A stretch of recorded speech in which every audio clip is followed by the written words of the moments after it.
ఇంకా ఇంకెవరు పట్టించినారు ఈ మధ్య? నేను పట్టించేది ఏముండదు సార్. మీరంటే అదే మీరు మీ దగ్గరికి వచ్చిన కేసు మా దగ్గరికి వచ్చేది ఉంటుంది సార్. ఇప్పుడు మీ వీడియో చూసిన నుంచి అందరూ ఇట్లా ఫోన్ చేస్తారు. ఏదంటే అదే 1064 కొట్టురు అంటున్నా, కొడుతున్నారు వాళ్ళు పోతారు. వీడేంటి ఒక ఆయన దొరికినట్టున్నాడు, మీది కూడా ఉందని అన్నారు. ఏడ మన town planning officer, Adibatla town planning officer. అది మా దోస్తు పార్కింగ్ ప్లాట్ సార్. మా దోస్తు ఏమైంది? మీ దోస్తు ప్లాటా? మా దోస్తు ప్లాట్. ఎన్ని గజాల ప్లాట్? 400 గజాల plot. Permission G+4 permission. G+4 okay. Permission వచ్చిందా? పర్మిషన్కి అప్లై చేసారు. అప్లై చేసేటప్పుడు ఇక ఆయన వచ్చిండు, సైడ్ ఇన్స్పెక్షన్కి వచ్చిండు. ఏం పేరు ఆయన పేరు? వరప్రసాద్. టీపీఓనా? టీపీఓ ఓకే, వచ్చిండు సార్. చాలా అంటే జ్యూడిక్షన్ కూడా ఇంపార్టెంట్ సార్. ఆయన కూడా ఎంతకని చేస్తాడు సార్. వారం రోజులు ఒక దగ్గర పని చేస్తే 4 పైసలు తీసుకొని 5 రోజులు పని చేస్తాడు. ఆయనకు ఐజా దగ్గర 1 రోజు డ్యూటీ, అమన్గాల్లో 2 రోజులు డ్యూటీ, ఆదిపట్లలో 3 రోజులు డ్యూటీ, మళ్ళీ మీర్పేటలో అడిషనల్ ఛార్జ్ ఇచ్చారు 2 రోజుల ముందే. వామో. ఏమి ఇప్పుడు టీపీ అంటే కరెక్ట్ అవుతున్నాయా అవుతలేవా కన్స్ట్రక్షన్ చేయాలి కదా, ఒకటే ఏరియాలో ఉండాలి, తిరగాలి, ఇవన్నీ ఉంటాయి. ఒక్కటైనా చెక్ చేసింది ఉండదు, టైం కూడా ఉండదు. పైసలు తీసుకుంటావా, చెక్ చేస్తావు అంటే పైసలు ఇవ్వంటారు. ఇప్పుడు ఉన్న టైంలో దేనికి ప్రయారిటీ ఇస్తావు అన్నది ఉంటుంది సార్. అంతే కదా. అందులో ఈ కింద కొంచెం అవుట్ సోర్సింగ్ వీళ్ళు ప్రో కూడా ఎక్కువ ఉంటుంది సార్. అధికారులు ఏముంటుంది అంటే సార్. మరి ఎట్లా దొరికిండు? అడిగిండు, ₹1,00,000 అడిగిండు. ఓహో, ₹1,00,000 అడిగిండు. 1,50,000 నడుస్తుంది, ₹1,00,000 ఇవ్వాలి అన్న. 1,50,000 నడుస్తుంది.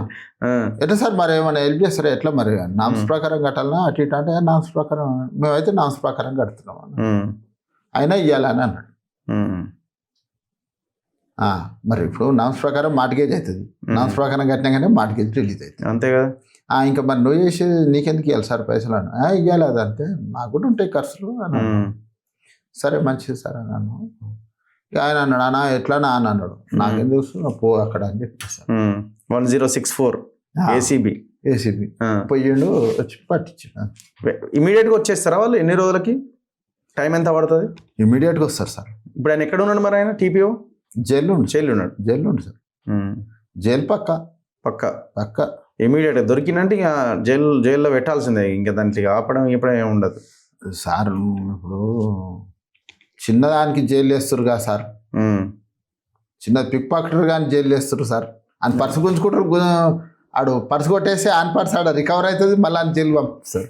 అవును, వీళ్ళు బుదిగే పర్సన్ వాళ్ళు వీళ్ళని జైలు పంపకపోతే సార్ ఇంకా గట్టిగా ఉండాలి సార్. ఇంకా సో ఇప్పుడు వాళ్ళు పట్టుకుంటారు కదా, ₹1,00,000 రిటర్న్ ఇస్తారా? డబ్బులు చెక్ వస్తుంది సార్ మనకు. ఓహో, ఎక్కడ ఏసీబీ నుంచి చెక్ వస్తుందా? చెక్ వస్తుంది, క్యాష్ వాళ్ళకి వెళ్ళిపోతుంది, చెక్ వస్తుంది. ఎప్పుడు ఎన్ని రోజులకి ఇస్తారా చెక్? ఎంబడే ఇస్తారు సార్. అవునా? ఓకే. ఇప్పుడు బాధితునికి సెక్యూరిటీ ఏంది? ఏసీబీ కేసుల్లో పట్టించిన బాధితుడికి ఇప్పుడు ఆయన మళ్ళీ పబ్లిక్లో తిరగాలి కదా, జైలుకి పోయినట్టు ఎప్పుడు జైలునే ఉన్నాడు కదా, బయటకు వస్తాడు కదా. బాధితుడికి మరి సెక్యూరిటీ ఎట్లా? వాళ్ళు ఏమైనా ఉంటే ఏసీబీ సార్ వాళ్ళకి చెప్పాలి, చెప్తే వాళ్ళు పిటిషన్ వేస్తారు. ఓకే, అయ్యి వాళ్ళకు కొంచెం అబ్జర్వేషన్లో పెడతారు. బాధితుడు కూడా కరెక్ట్ చెప్తుండా, కొంతమంది ఓవర్ యాక్షన్ కూడా ఉంటుంది కదా సార్. నిజంగానే థ్రెటన్ ఉందంటే వాళ్ళు పిటిషన్ వేసి మళ్ళీ జైలు కండిషన్ బెయిలే కదా సార్. అదే బెయిలే వేయలేదు, శిక్ష కంప్లీట్ అయి బయటకు వెళ్ళలేదు నా కండిషన్ బెయిలే. ఈ కండిషన్ ప్రకారం థ్రెటన్ చేస్తున్నాడు, లోపడేస్తాడు ఆడు. కానీ ఆ తర్వాత ఆ చుట్టం దోస్తు థ్రెటన్ చేసినోనికి ఈయనకి లింక్ ఉంటే కథమే.